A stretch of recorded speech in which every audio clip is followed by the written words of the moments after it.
This is episode 13 of the Untwisting the Truth podcast. My name is Chris Woodward. It's been nearly a year since doing my last podcast, and today I am going to address a completely different subject, autism in the workplace, or more specifically, what employers, managers and colleagues need to understand about autism should they be working alongside anyone on the autistic spectrum in their jobs. Now, for way of background and why I'm discussing this, I myself was diagnosed with Asperger's syndrome, which is a mild form of autism, as a teenager in the 1990s. So I had an early diagnosis. And during my school years, because of this, I was always placed into the special needs camp. I think I was such an odd bod that even back in the late 80s, when I was at primary school, the teachers had to try and figure out what was wrong with me and get me the help I needed, which they tried their best to do. Although I was always regarded as reasonably intelligent, I was quite good at reading and writing. I was quite good at maths. Nothing special, but always reasonably intelligent. But my struggles were more in the social communication side. And autism, for those who are not aware, is best described as a social communication disorder. And by that, I mean social communication, not necessarily straightforward communication, such as how I'm communicating with you now. I can explain myself very clearly. Quite often when I talk to people about it, and I say that I have Asperger's syndrome, and some people spot it right away, often people who may be teachers or people who've associated with people on the spectrum, they might spot it right away. But other people would say, I've had no idea, I wouldn't guess. And I remember one particular conversation I had with someone. It was actually at a kind of network marketing event, something I was getting into some years ago. And I mentioned it's a social communication disorder. And he said to me, you seem to be communicating fine with me. Well, yes, I was, but that's not the point. I can communicate in a straightforward one-to-one conversation with anybody. I can communicate very clearly, and I think I'm quite good at doing that. But a social communication disorder means that you have difficulties understanding things like the more subtle non-verbal communication, reading body language. In the office, it applies to understanding all the office banter and knowing how to respond to that. Sometimes you can be in social environments and people are having conversations where there's lots of jokes and banter and all that kind of thing, and it literally goes over your head. It feels like everyone's talking another language. So that is essentially one of the main symptoms or issues with autism that this podcast relates to. There's a lot more you could say, but just go and do your own research if you're interested to find out more. So when I started working in the early 2000s, there was very little understanding of autism within the world of work.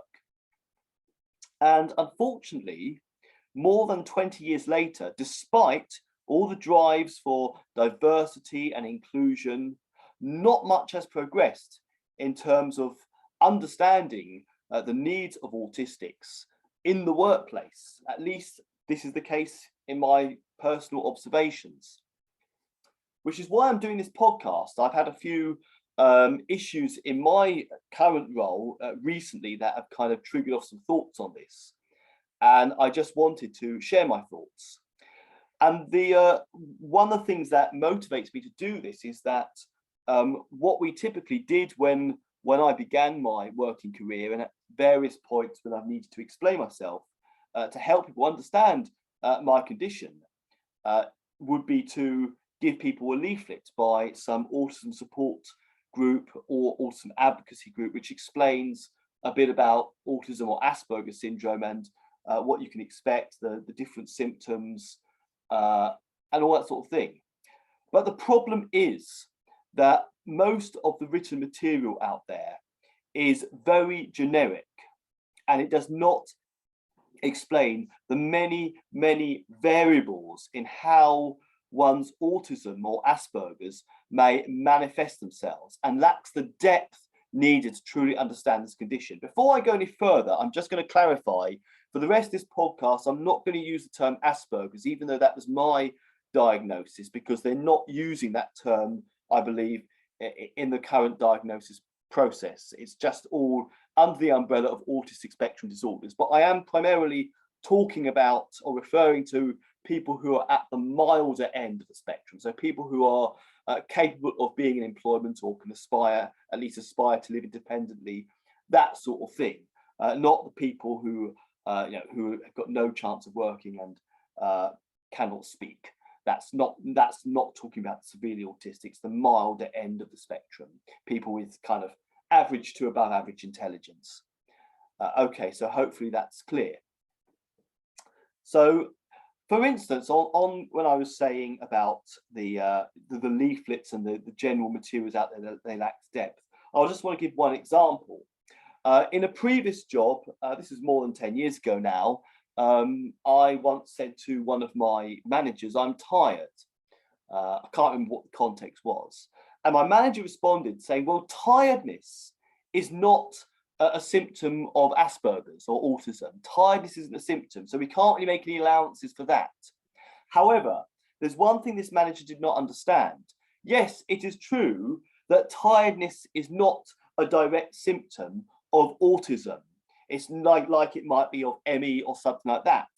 However, the fact that being on the autistic spectrum means that the whole business of being in an office around neurotypical people for 8 hours a day and working alongside them requires more effort than it does for neurotypical, someone who's not on the spectrum, and all the social communication, the effort involves. Because of all the effort, as a result, you are likely to get tired. So tiredness actually can be a symptom of autism.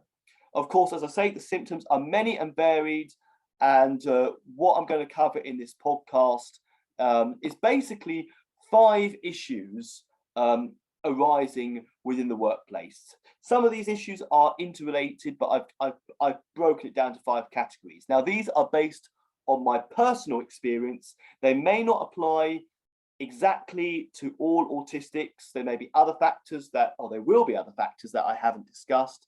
Some of these may not be a problem for other individuals. But as I say, I think many people on the spectrum will very much relate to this. And indeed, they may only be able to relate to this retrospectively, i.e. they would listen to this and saying, "Oh yeah, I know, that's why I have a problem with this. I can see it," but they can see it retrospectively. They wouldn't have been able to identify these things themselves.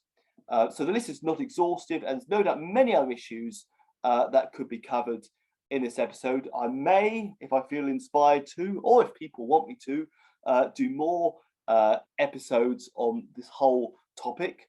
But for now, here we go with 5 issues or potential problems around the area of being autistic in the workplace. And I'm going to discuss solutions to these things as well once I've been through the problems. So problem number 1, being around people continually for the bulk of the day, for 8 hours a day, is likely to produce a subtle unconscious stress on someone on the autistic spectrum. Because autistics are likely to be naturally, I'm not going to say natural loners who don't like to socialize, but they find the whole business of socializing difficult. And you're not thinking in the same way as other people and that sort of thing. You've got your own thoughts. You're not relating very well to what the other conversations and the other way other people think. So inadvertently, just being in the workplace with people continuously and not being able to get away on your own for that length of time can be a very subtle stress that people on the spectrum may not recognize it. They may have not identified it. But I know for me, in many jobs, that has been the case. And I couldn't wait. I'm thinking mainly in my previous job in the civil service. I could not wait to leave the office at 5 or whenever I'd finished my hours, even if it meant waiting half an hour for the bus, because I just wanted to be free to talk to myself and process my own thoughts, which I couldn't do easily when sitting in that office chair. I don't find it as much of a problem these days, even though I'm doing an office job. Maybe it's just that I've matured a bit. And also these days I tend to go for a decent half-hour walk at lunchtime, which helps me a lot. But nevertheless, just the whole business, just be aware that the whole business, just the very nature of being in the office, being in the factory, being around people for the majority of the working day, morning and afternoon, or whatever shift it is, can in itself produce a subtle unconscious stress in the minds of someone on the autistic spectrum. Problem number two, when someone is being trained in their job, the communication in the training is primarily, in a lot of jobs, face-to-face, on-the-job training.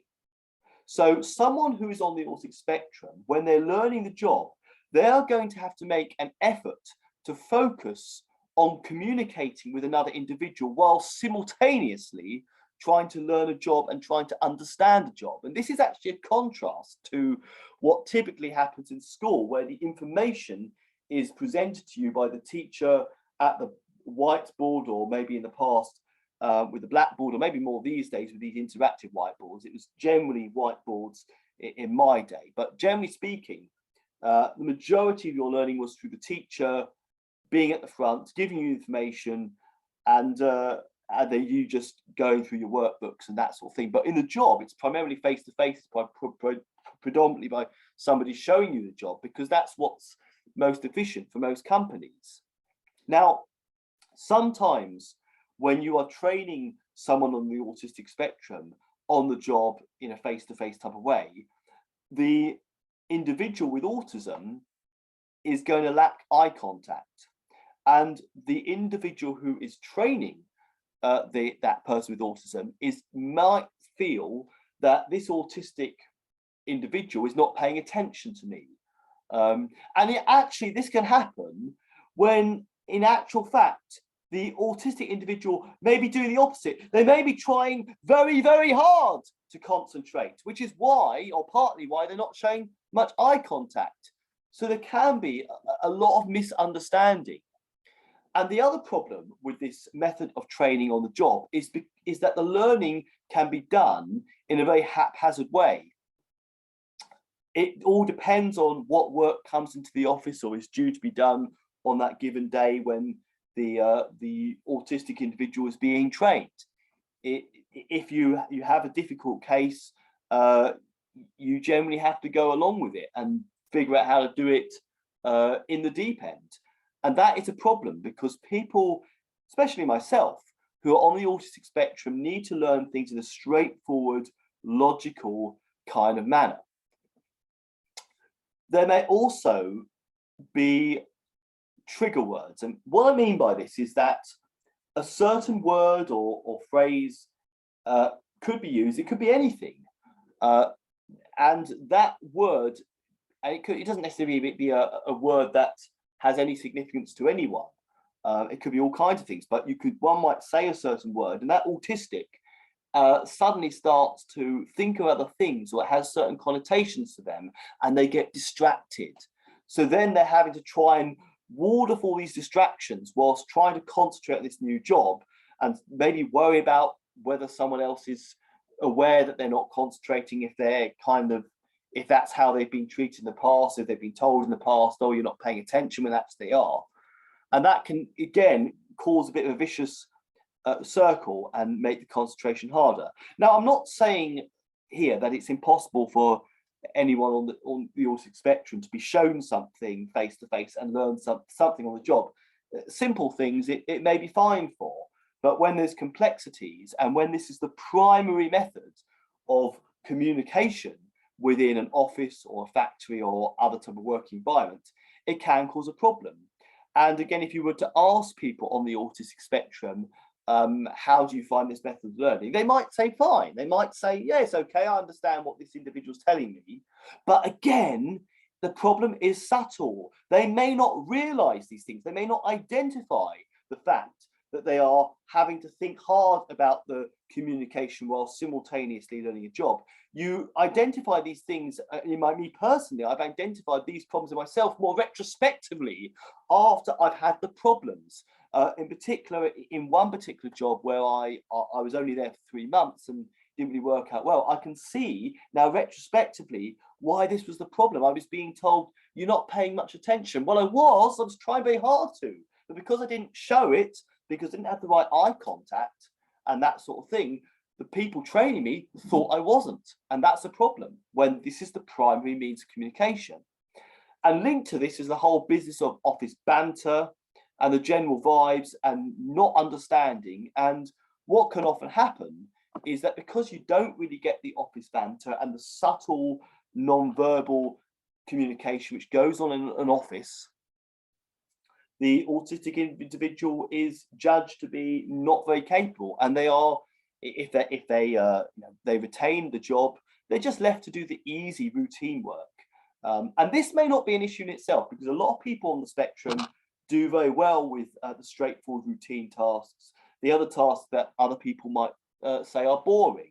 However, there is a snag, and the snag, if you just kind of leave the autistic individual, put them in the box, just leave them with the easy work. The snag is that that autistic individual is being denied the opportunity to learn and develop in their current role, and this could impact their opportunities for promotion or for applying and getting other jobs. It could be within the company or elsewhere. And also, should it turn out that because of technology or something, or because of changes of processes or whatever, that they decide to do away with more menial tasks, or they become no longer necessary, some of the routine stuff, then that autistic individual is left in a very exposed position whereby all their work is gone and they've now got to suddenly learn something else. It can leave someone very exposed if you just put someone in a box, lump them with the easy routine work and say, that's your job. It might seem easy, it might seem convenient, but it can cause problems down the line. So problem number 3, or issue number 3, changes are announced typically in offices and workplaces. Changes are announced in a haphazard and inconsistent communication. So one day you might get an email along with many other emails that aren't relevant or not relevant to you, but just generic company emails. But mixed among them, you might get an email with something important, some important change you've got to make. Another day, the change might be raised, mentioned in a team meeting. It's all over the place. And the thing is, when you are doing routine work or your regular work, let's say, you are perhaps not, someone on the autistic spectrum is probably not going to be sort of mentally in the right zone to take in new information or take on board changes. And the changes may not necessarily be a problem. It's just understanding and being aware of when a process change or all that sort of thing. And it's interesting because in my experience in a number of jobs, day one, your first day at the job goes absolutely fine. Great. First week of the job is pretty good. But at some undefined point, the individual with autism will find, hang on a minute, I'm not keeping up with this. Now, I came in with the best of intentions, I concentrated, I did the work, and at some point, it's just not good enough. Somewhere along the line, I've missed something. I've missed some communication. This can also happen in pure social settings. I mean, I have been in my time as a single guy to numerous meetup groups, that sort of thing, just catch-all meetups in the pub where it's a random bunch of people that want to meet new people. Some might be new to the area, some might be out of relationships, some just want a better social life. And there's nothing much in common other than that. And I can quite easily go up and talk to people. And I can talk to anybody and say, introduce myself and ask them what they do and try and relate to that. And with new people, I get on fine. But very often what happens is that at some undefined point, you get shut out of a conversation. I mean, I remember one particular example where I was at one of these events, one of the first I went to back in 2010, I think it was. And I was talking to a guy and another guy, and I just said hello and introduced myself. And I was doing my very menial civil service job. A lot of these people were professionals, businessmen, that sort of thing. And these other two guys found a connection regarding buying a house or buying a property in Poland. Well, you know, I don't know anything about buying a property in Poland, so I was shut out of that one. And I mean, that was maybe very topical, but even when there's not an obvious topic, it's very easy for that individual at some undefined point in an interaction to feel shut out. It can happen in a social interaction, and it can happen more generally in a work environment. And you can never pinpoint when and how that happens. But this is a problem that even when day one might be fine because everything's new, you've got a fresh start, you've got no prior baggage, no previous communications to worry about, all new, all fresh, fine. At some undefined point, you miss something, and then you miss another thing a few days later or a few weeks later. And at some point, you start to think, I'm not getting this, I'm not fitting in, I'm not keeping up with this job. It's hard to explain this, but I hope I've made sense. Now, problem number 4, and this is an important one, and this is something that's happened to me not that long ago. When someone with autism makes a significant mistake, or there's a little behavioural instance which arises, which do happen because it is a struggle being out in a neurotypical environment, these can escalate quite easily, because if someone with autism is brought into the manager's office and being told, look, we have a complaint here, whereas a neurotypical might think, oh, well, yeah, not a big deal. For someone on the autistic spectrum, hearing that they've had a complaint can be devastating. It can be devastating news. It can flare up all kinds of worries. Am I going to lose my job? How am I going to pay my bills? Does everybody hate me? Have I got this bad reputation? So it can be devastating. And many autistics are perfectionists. They want to keep a clean slate. They want no one to dislike them or have an issue with them. So hearing of a complaint can be devastating news. And the autistic individual might be inclined to sigh and huff and puff and show that they're really upset. And then the manager adds fuel to the fire by having a go at them for huffing and puffing and for their reaction to complaint, even when the actual original reason for the complaint or whatever it was might just be a small thing. Because the individual with autistic has a reaction to it, the manager makes an issue out of that reaction. And this is a big problem. It happened to me with one particular manager in a previous job, and happened to me once relatively recently.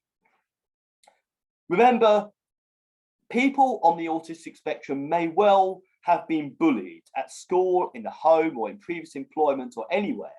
They are used to feeling marginalized in general and not feeling part of the general office manager. They may so want to be part of the team, but they don't fit in. They may so want to fit in, but they can't.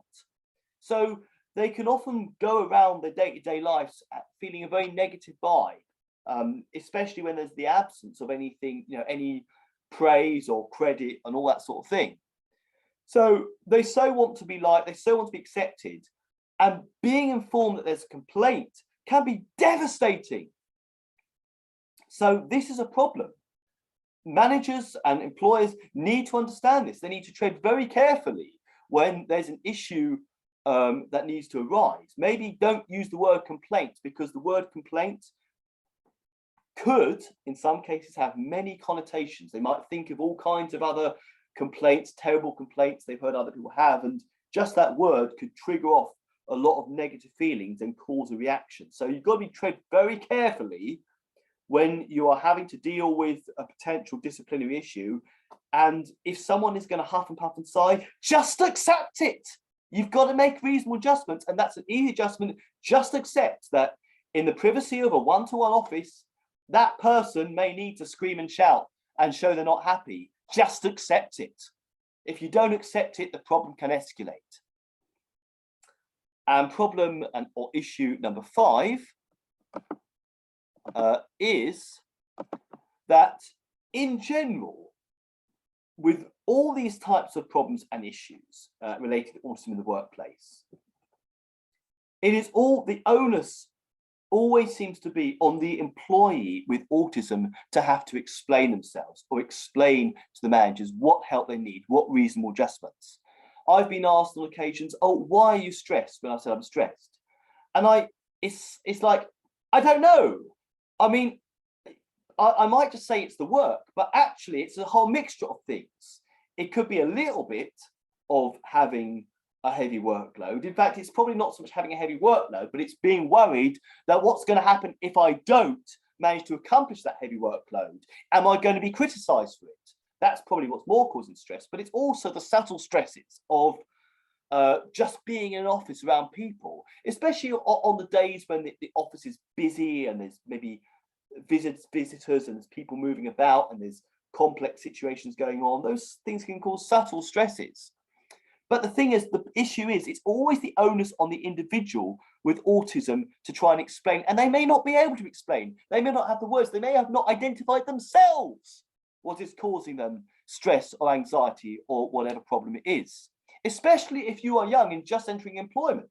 I mean, people ask me when I had my first job, when I was about to go into my first job in the civil service, "Oh, what adjustments do you need?" And the answer is, I don't know. I've never worked in an office. I've never been in an office. I have no idea. How could I be the one expected to tell my manager what I need? We're just going to have to try it out and see. And that is the problem. They may not be able to explain themselves. I'm quite good at explaining myself, but on the spot in particular, even myself, I can get into a panic about it. I might not have the words. I might not have thought it through in their head. It may take some time. And that is another problem. And because autism, by nature, the needs and the symptoms of autism are not black and white. It's not like you're in a wheelchair whereby we know for certain you need a ramp, or it's not like you've got you're deaf and you need hearing aids. It's not clear cut. It's very subjective because, I mean, the diagnosis process is still very subjective, and how autism manifests itself in an individual is very much dependent on background, upbringing, personality, past experiences, many factors. It means there are so many variables when it comes to the needs of autistics in the workplace.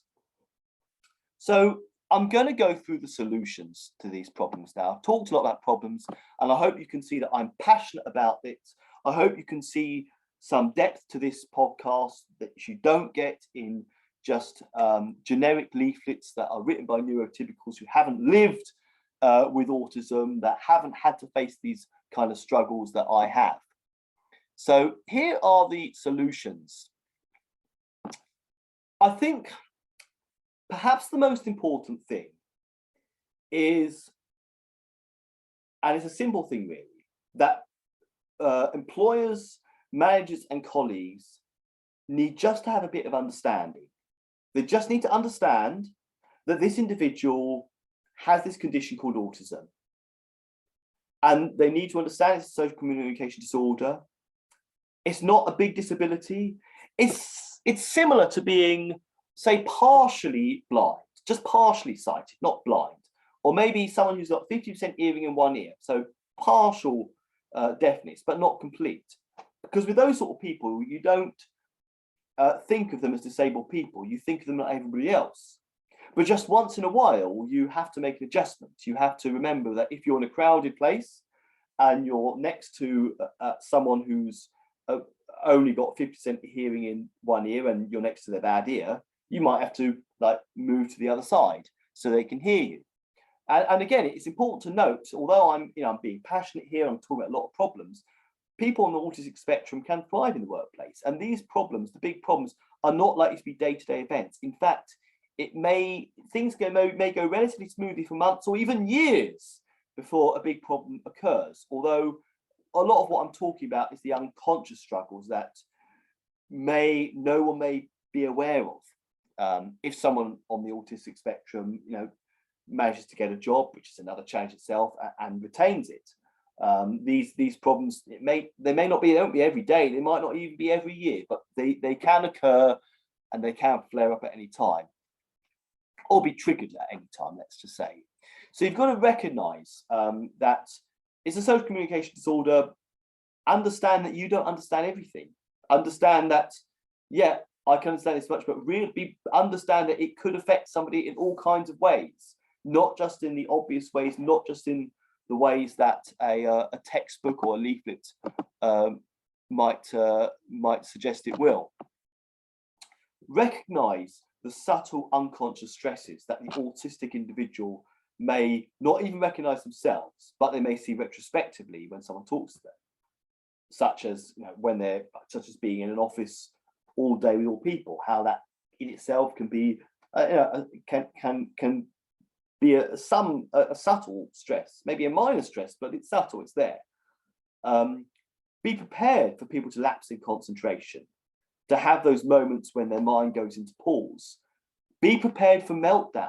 Be prepared for somebody to be upset and to be able to go into outside or into a separate room just to cool off or just to have some time out. Allow for that. That's a reasonable adjustment that doesn't cost much. Allow them to go some time when it gets pressured or when someone upsets them, when they've heard some bad news. Allow them to cool off somewhere. Get some time to process their own thoughts. Allow them a meltdown. Allow them even to shout and scream in the office at you. I mean, you gotta be careful, obviously, because we don't want any damage happening, but just be prepared and accept these things are going to happen, not every day, but every so often when a particular incident arises. Understand that some issues will arise, some problems will arise. The autistic may not even be able to explain themselves. Why are you stressed? Well, I am stressed, but I can't explain it. I haven't figured it out. People will always assume it's going to be the work. It probably isn't the work. It's not likely to be the actual work itself. It's more like to be to do with the working environment is what's causing the stress. But that's very hard to explain, especially to people who don't understand. So understand that you won't understand everything and just accept these things. Accept this is stressing you out. This trivial thing is stressing you out. Accept it, even if you don't understand it. When it comes to the learning and the training, provide as many written resources for learning where possible. I actually think video resources would be good. Watch a video on your own with headphones that explains the process, or going to a separate room, even better.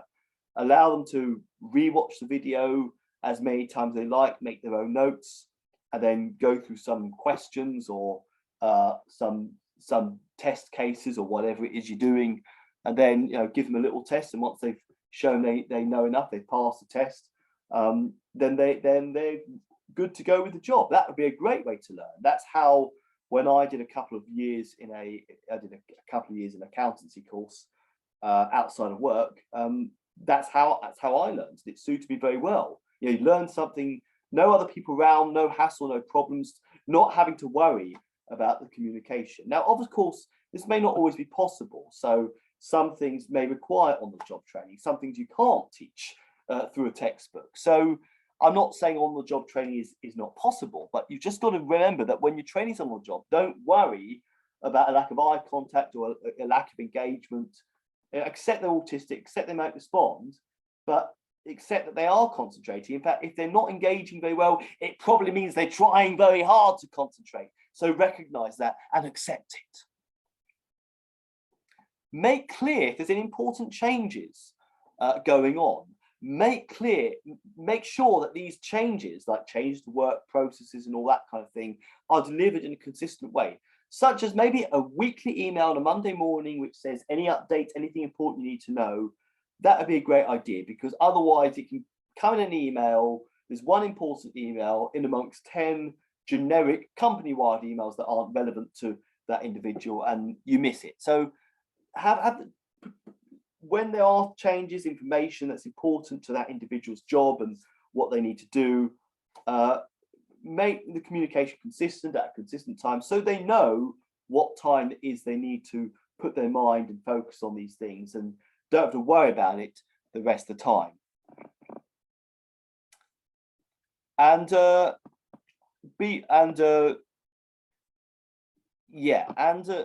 my mind's gone a little blank there. I made some notes, even though I'm passionate about this. So when there's a problem, like a disciplinary issue, or say a minor disciplinary issue, such as someone's made a complaint about an incident of rudeness or a serious error or something like that, you need to tread very carefully. Find the least uncomfortable way to approach an autistic employee. And you perhaps need to qualify it. Maybe start off by praising, saying, we love the way you did this. You did an excellent job with this. You know, that even advice for non-autistics, for neurotypicals, would go along that way. Praise. I saw one video saying, praise them first. And maybe, I know this is a difficult one, but be careful about the words you use. Of course, any word can be a trigger. So, I mean, there's all kinds of things that could trigger one individual. So you may not be able to avoid this altogether, but, bearing in mind, it might be better, for instance, to say, we just like to discuss this with you, rather than saying, we've had a complaint. If you're drumming in the seriousness of something, which you may feel is necessary for neurotypicals, that can cause all kinds of problems. You qualify it. If there's a problem, qualify the complaint. Say, it's not serious, don't worry about it. You're not, we understand. Other people get it as well. Let people know that it's not just you, because the thing is, when you hear you have a complaint, you've got no context. Is this a serious complaint? How regularly do people get complaints? Do other people, is it normal? In some jobs, it may well be that most people get a complaint at some point, and it's just part of the routine. In other jobs, you might think, well, you hardly ever get complaints. So there's no context there.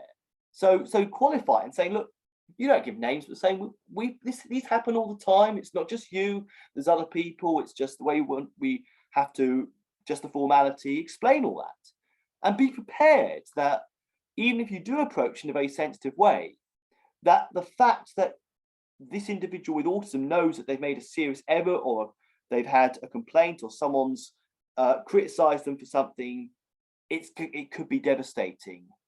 And again, it may lead to all kinds of thoughts of fear and despair. So just accept that people might react. They might not be all professional about it. They might huff and puff and sigh, maybe bang their hands on the table or something like that. Just accept it. It's not personal. It's not directed at you. It's probably not angry at you because you've told them that they've had a complaint. They're most likely to be angry at the very fact that someone had reason to complain about them. They didn't want that to happen. It's not you telling them. It's the fact that someone complained. It's the fact of the matter. That's the problem, not you telling them. That's my opinion. That's my experience, and that's how it is for me. So just don't escalate things. Allow people to react in their own way. It's my natural reaction. Accept it. I'm really passionate about that one. And finally, this is important. I think this is a good way to summarize it. As I said before, people on the autistic spectrum are likely not to need, are probably not going to need day-to-day support. It's not like you're in a wheelchair and you need a ramp every day or anything like that. On a day-to-day basis, they'll probably be fine. There'll be subtle stresses, there might be a few misunderstandings, but generally speaking, most days things will go pretty smoothly. But problems will arise when there's a complication, when there's a change, when there's a mistake or big misunderstanding. Problems can arise and they can be pretty big.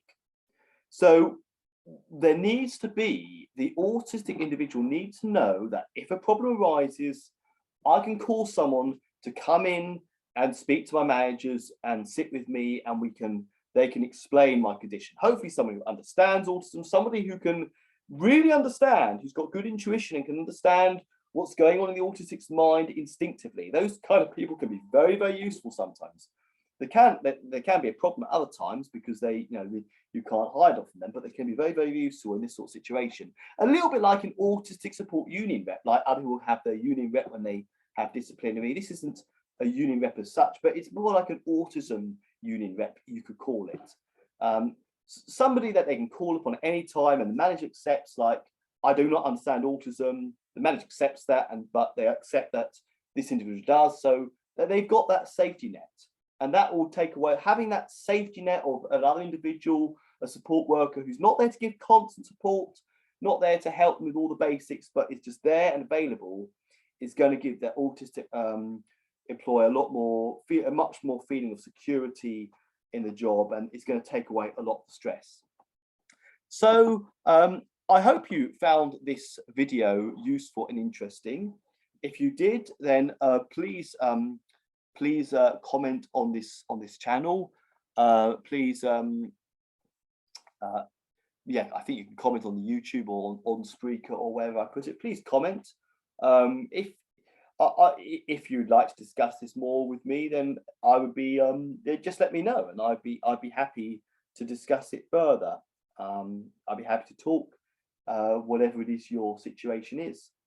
So thank you for listening, and hopefully I will speak to you soon on another edition of the Untwisting the Truth podcast. Bye for now.